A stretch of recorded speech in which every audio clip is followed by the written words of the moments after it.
So, let me ask you this, man.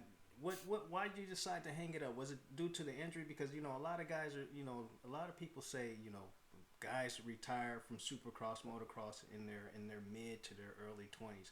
But you got guys who stick it out to their 30s. I think Kyle Lewis was one of the first guys Hmm. was back in the days who rode for a long time. Now you got guys like Reed and Brayton, and for me, I believe like they changed the game in all the sports because like even back in the days like there was no like 16-year-old kids playing professional football. Now not I mean it's not like that now, but they just have such a younger generation of playing soccer as professionals, as playing football as professionals. Like Kobe Bryant came into basketball, and I feel that the sport has changed as well in motocross because some of like if you look at stats, like a lot of the records have been broken, but it's always guys who are like in their 30s, and they say that's your prime. Why do you feel that you had to jump out of it? Was it due to your wrist and your injuries? How come you decided, you know what, enough's enough? I'm completely done with this. Well, it wasn't necessarily the injuries, although I mean that did play a part in it. I retired at 32, Oh, so so you were in the game for a little bit of while too. I I, didn't. I was, and I actually wanted to keep going, Mm-hmm. but it's so difficult, the at 32, I didn't feel old at that time. Yeah, it's your I didn't. prime. It's your prime. I believe that to be true. Yes. Mm-hmm. Um, Now, back then, if you had a conversation with any of the manufacturers and said, "Hey, I'm 32. I want to do this. I want to do that." Well, you're too old. Yeah, We're not going yeah, to hire you. That's what yeah, they would say. yeah, But if that was back then. They were all looking for 16 and 17-year olds. yeah, They yeah. they they want that young generation. They want pure raw speed. Mm-hmm. They'd rather have someone that gets a whole shot and leads for 15 minutes and then crashes out and can't race the rest of the year. Yeah. That's what they wanted. They didn't want Mm-hmm. someone consistent and Okay. with a chance to be on the box. They wanted someone that can go win. Mm-hmm. And so if you look into at today's standards, you look at Justin Brayton. Mm-hmm. He's in his early to mid 30s. Yeah. Chad Reed retired at what, 36, 37. Yep. Zach Osborne, he just retired. I Yeah. want to say he's 30, 31 maybe. Okay. Um, it all depends on, in my opinion, it all depends on how your body is at that age. Yeah. Mine was pretty good, other than my wrist. My Mm-hmm. wrist was okay. I could manage all that stuff, but I ended up just calling it a day. Just it just became too much. Mm-hmm.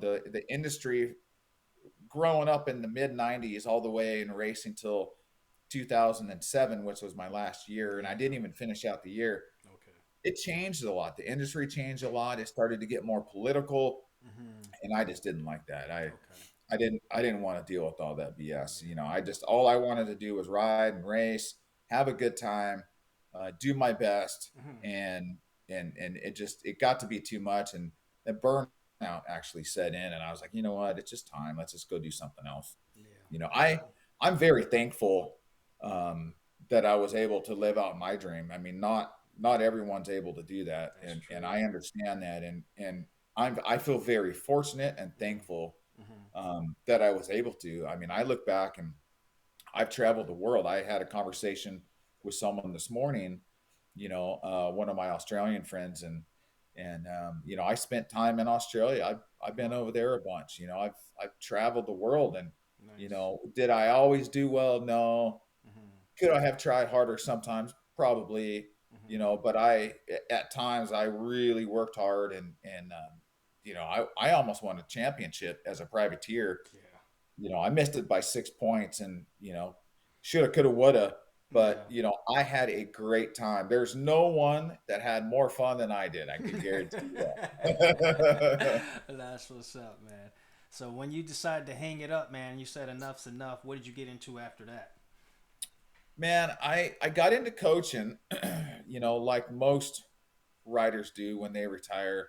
Mm-hmm. They do some type of coaching to some extent, Mm-hmm. and I did it for a couple years, and Okay. man, I was so burnt out, and this is Yeah. crazy to say, but at the end when I retired, and even when I coached for a couple years, I was so burnt out that I didn't even want to see a dirt bike. Oh wow. Like Wow. it sounds pretty crazy, but that's how some of us get, Yeah. Yeah. and I didn't realize it right away, Mhm. but I coached for a couple of years. I'm like, you know what? I just need to go. I need to go do something completely outside the industry Mhm. and go experience real life. You know Yeah. what I mean? Yeah. Like Yeah. when you're racing a dirt bike and traveling the world, it's real at the time you're doing it, right? Mhm. But it's not really real world. Yeah. It's Yeah. it's not normal. I mean, Mhm. so I wanted to experience real life stuff, and I actually got a real job at what 30, 35, 34, 35 years Wow. old. Like I got a real job. Mhm. Buddy of mine owned a company, and Mhm. I worked in Southern California, pulling low voltage data cables and Ralph's grocery stores Mhm. and Food for Less grocery stores. Waking Okay. up at 3 in the morning, going sitting in traffic. Yeah. Like I Welcome to the experienced real all that, world. dude. It was a struggle, Okay. but getting paid nothing. Yeah. Like getting Yeah. paid peanuts. Yeah. But it was something I forced myself to do that. Okay. Um, I remember talking to Tyler Evans. Okay, Mhm. we all know Tyler Evans, Yes. right? Yes. Rest in peace, R.I.P. Tyler. Tyler, and Yes. he called me. He called me one morning, and it was at 4 o'clock. I was sitting on the 91 freeway. We were going to Mhm. Laguna Beach to Mhm. do a store, and he called me out of nowhere. I'm like, "What are you doing, dude?" And he's like, "Man, I'm going to work." I'm like, "You're doing what?" He's like, "I'm going to work." I'm like, "What are you doing?" He's like, "I'm doing, flooring." Mhm. And he struggled with that a lot, Okay. as well I did. Yeah. But Yeah. I forced myself to do it, and then I did that for 2 years, man. I Wow. got Wow. completely out of the motorcycle industry. Mhm. I didn't want to just be another ex moto guy and Yeah. jump in the industry. I didn't want to Yeah. do that. I Yeah. wanted to go do some real life shit. That's what I really wanted to do, man. Yeah. Okay. And man, I did not only did I do that, and then in 2010, I moved to Texas, and Mhm. and then spent just about a year there, and then moved back to California for about a year. Mhm. Moved back permanently to Texas in Okay. 2000 February 2012, Mhm. and I worked out in the oil field for years, man, for I recall just that. about 7 years. Wow, was that You long? know, Yeah, I recall you working out there, man. Because I had a couple conversations. Actually, Brandon. I don't know if you remember your buddy yeah, Brandon. Yeah, he was yeah, actually. Side note, he wanted to buy one of my Volkswagens. You know, he's in the classic cars. yes, He wanted sir. to buy, and we had a long conversation about you. And he was talking to me about how you were in Texas and stuff like that. And I was like, really? So, yeah, I got Yeah, word man. about that. But let me ask you this question. It's kind of a side note, and I got a story behind it. There was always a rumor that you had a track that was off the 15 freeway on the north side of the 15 by a chicken ranch. Is that true? Yes, Really? yes. Well, I got to So, let me hear it now. I tell you my backstory on that one. so, man, this is a long time ago. So there was a before. I'm gonna guesstimate here. This was mid '90s stuff. Hmm. So mid '90s, we had a track. Maybe late '90s, we had a track that was up by the chicken ranch off of Sierra. Sierra wasn't even there. Was not even an exit ramp No, there yet. no, no, it wasn't. There was no homes up there. Um, Actually, they were the reason how this track got built is they were starting to build homes in that area, Okay. and so anyhow, I can't confirm or deny this, but there was some heavy equipment up there that was sitting around, um, They got used and real it well. it may have been or may not have been used to build the track. Okay, okay. Yes. Well, check this out. When I got wind of that years later, my mother lived after they built those houses over there. She bought a house over there, and I used to keep my KX 125 over there. One day I decided to go take it out of the garage, go ride it, and I rode up. It took me about a mile to get up to the hills and I decided to go look for the track. Lo and behold, I found it. So I go up to this track and I'm riding it just kind of to get a feel for it. And then maybe about 5 laps into it, I decided to turn it up a little bit. So I come out of a corner, hit second, hit third. By the time I got ready to shift to fourth, my front caliper bolt came out somehow. I didn't go over my bike maintenance before Oh that. no. It swung around, smacked my front forks, threw me over the bars, and it laid me out for a while. I was up there by myself that day, and then I get up, I try to pick the bike up. I'm left-handed with my left hand, and I'm like, oh fuck! There's a first reaction, so I pick it up with my right. Didn't know my caliper bolt shot out, so I'm trying to push the bike, and it wouldn't go forward. So I had to, needless to say, I had to push this bike backwards with a broken collarbone a mile back to my mom's house. Then my sister gave me a ride to the hospital, and they're like, "Hey, you need a shot. When's the last time you had a tetanus shot?" I said, "I haven't had one in a while."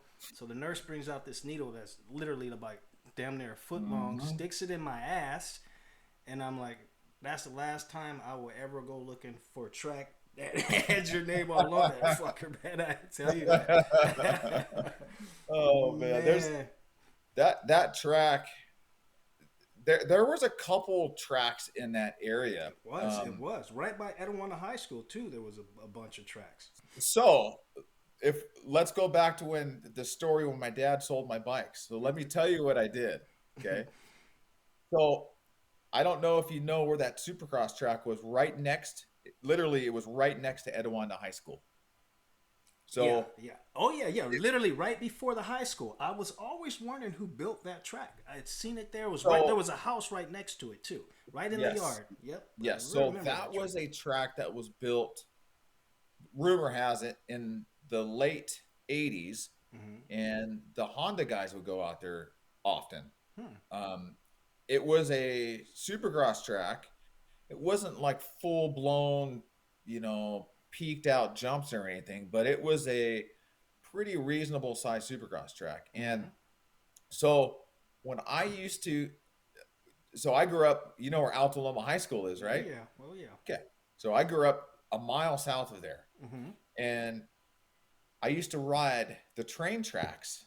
Okay. I used to ditch high school Mm-hmm. and ride the train tracks all the way out to Etiwanda High School. And my friends would ditch school with me, and they would ride the train all the way out there. I'd beat them out there, but they would meet me out there, and they would ride the train back. Wow, that's And crazy. so, anyways, I'd go ride that track right next to Etiwanda High School, Mm-hmm. and that's one of the reasons why my dad sold my bikes when I was 14 years old, because that's what I was doing. I was riding the tracks all the way down from Archibald across Haven. That's all bike path now. Yeah. But Yeah. back in the day, that was railroad Yeah. tracks, and I used to Yeah. ride all the way down there Wow. Wow. I've never known that, on man. my KX80. Well, let's change it up a few gears, man. I mean, you had Yes, sir. some lovely battles, man, in Supercross and the outdoors, but you also had some battles in life, man. You were diagnosed with cancer. How did you find that out, and how was that when you originally found that out? It was crazy, man. Like, just I'm 46 years old right now, and I still don't feel old. Mm-hmm. I feel young, right? Mm-hmm.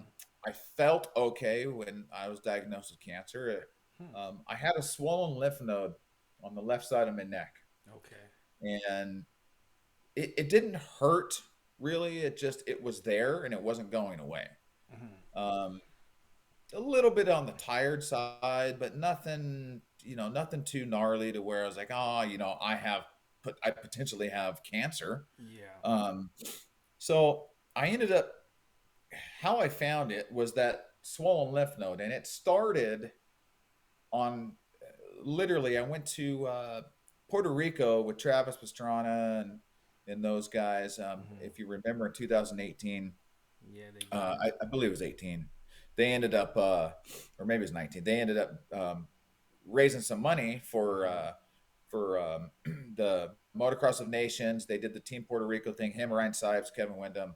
Mm-hmm. Anyways, part of that deal was to go to Puerto Rico and Okay. actually help rebuild.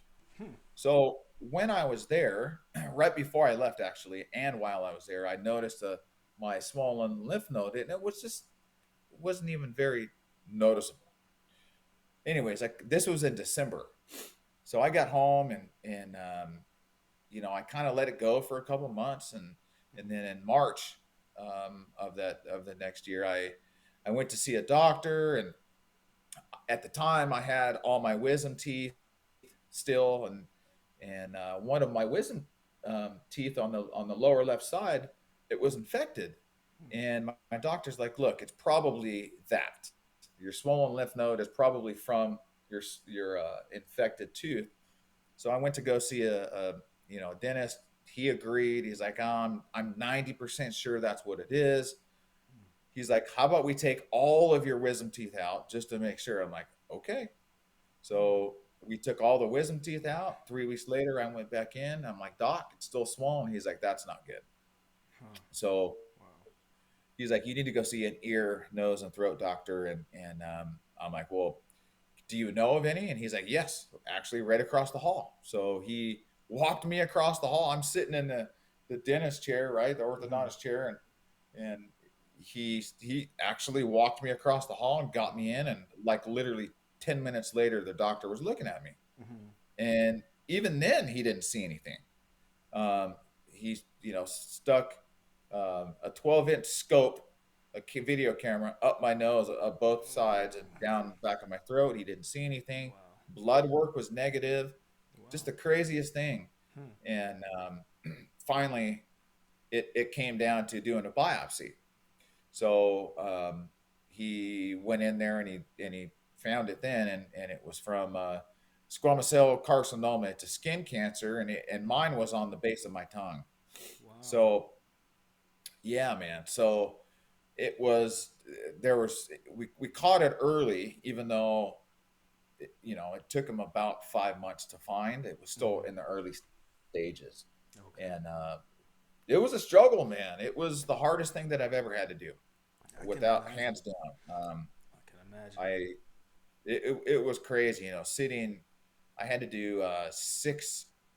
I was supposed to do 7 chemo treatments and 35 radiation treatments, Wow. and I ended up doing 6 chemo because the chemo that they give you for my particular type of cancer that worked the best, Mm-hmm. it started messing with my hearing, Oh and one of the wow. side effects is loss of hearing. So Wow. I got I got to the fifth round of chemo, and I'm like, look, my ears are starting to ring. I don't want to lose my hearing. Mm-hmm. We're going to do this one more time, and if it gets worse, I'm done. Yeah. I'm like, Yeah. if 6 rounds of chemo is not going to kill, the seventh round isn't going to do it, right? Yeah. That's the way I looked at it. Yeah. So I did finish my 35 radiation therapies, and Okay. um, man, it was a struggle. I felt like death. I felt like I was on death's door. Man. Man. Yeah, yeah. And Well. the worst thing was is since it was oral cancer, uh, I couldn't eat, and they wanted to give me a feeding tube, and I'm like, no, I'm not getting a feeding tube. I Yeah. don't want no tubes in me, no tubes in my lung, no tubes, you Mm-hmm. know, feeding me into my stomach. I mean, if that's a last ditch effort. So Mm-hmm. I toughed it out, and I just didn't eat for literally I didn't eat a single piece of food for 3.5 weeks, nothing. Wow. Wow. And I ended up losing went from 194 and a half pounds down to 148, which I was skin and bones, and it Yeah. took me a long time to gain any weight back, to be Yeah. honest. So, Yeah. but hopefully that's all behind Yeah. us now, and I feel good, man. Good. Now Good. like today I run 4 miles. Nice. Um, I'm this past year, I think I've trained more than I have in my entire life. Like running, gym work, just trying to be fit. Mm-hmm. I completed my first marathon. Oh, really? Um, yeah, man, just getting after it. I had to wait a year to Mm-hmm. really do any of this Yeah. Yeah. after my cancer. So actually, this week, Friday, will be my 2 year anniversary of completing my cancer treatment. So um, it took me a year before I can even train or do anything. I tried to ride, and I'm like, nah, Mm-hmm. I'm gonna wait. My doctor's like, look, just let your body heal, right? Just let Yeah. your body heal. And I had to be patient. And this next year, I ordered a bike. It will be here in February, and we're gonna give Loretta Lynn's a shot. You We're gonna know try to what? go I win was the hearing Saturday. it, but first of all, let me take it back. I just want to say, man, it's a blessed feeling just to even have you here speaking to you right now, man. After I was kind of like watching everything from the window perspective, and I reached out, but just just seeing the pictures and knowing what you were going through, it kind of hit me because I actually lost my mom to cancer when I was in my young 20s, and I wasn't raised Oh around my wow. father, so it was like, man, I said, man, Greg's going through it right now, and it kind of set me back, and I was like, shit. But then I started seeing your progress, and I was praying for you, and I was just like, dude, he's getting stronger, he's getting better. And then you were talking about getting a Husky 350, and then you were talking about Mhm. Loretta's, and I'm like, this dude is, and he's running. You put up a post, you ran 7 miles, like, dude, he's running more than I am right now. I'm like, shit. I'm like, shit, okay. So I'm like, now he's getting into Loretta's, and I was like, you came back and you started giving back again and start doing things, and now you're doing things. You said you did some things with Matt Walker. How did that all turn out? Well, that all turned out. I started doing the coaching thing again at the end of last year. Um, I was up in Boise, Idaho, Mm-hmm. and I was talking to Matt, and one of his guys, one of his trainers, just left.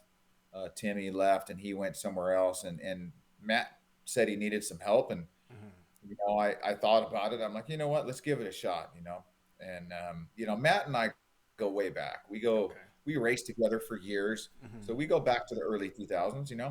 Yeah. And you know, so we had a pretty solid relationship, and so I went down there and spent I think 4 months down there, maybe 5 months, and Mm-hmm. it was a good experience. It just wasn't my cup of tea. Mm-hmm.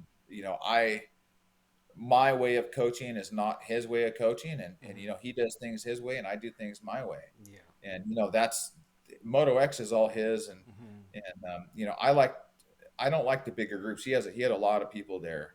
Okay. And I like positivity, and I like encouragement, and Mm-hmm. being positive is super Yeah. important to me Oh yeah. Oh all the yeah. time. I don't Yeah. want to be around any negative bullshit Yeah. at all. Yeah. It's a waste of time. I have a different perspective on life going through cancer.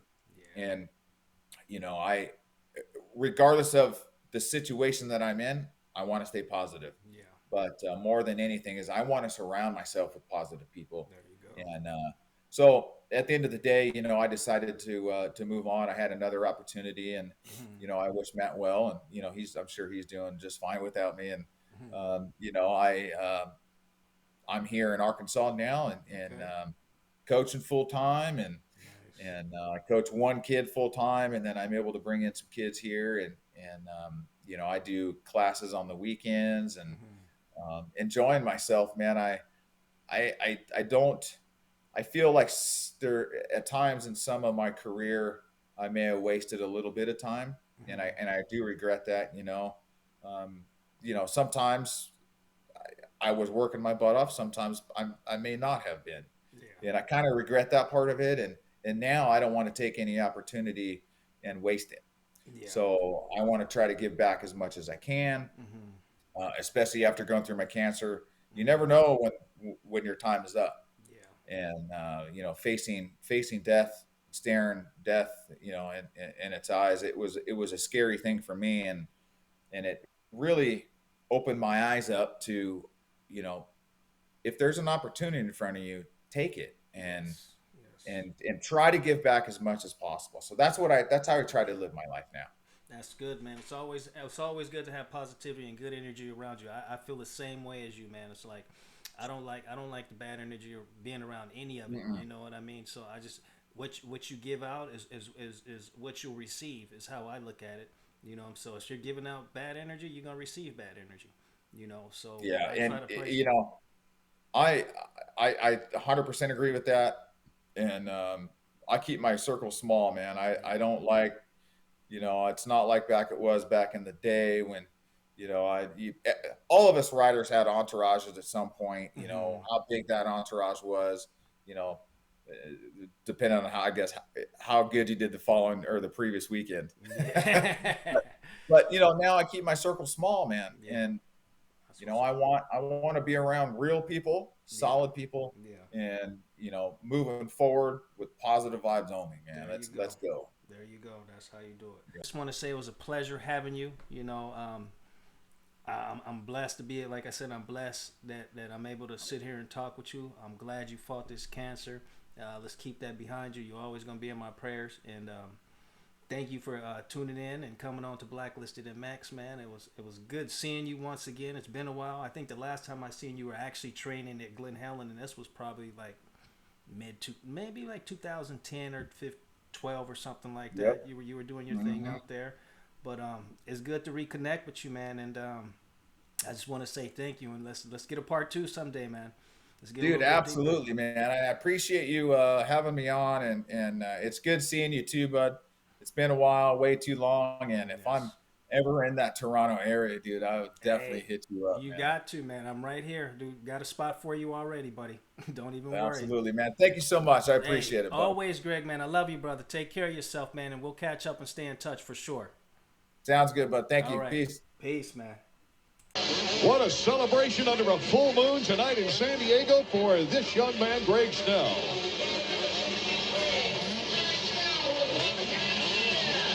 Schnell is looking for his very first Supercross victory.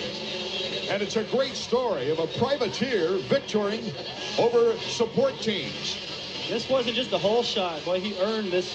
It's going to feel good.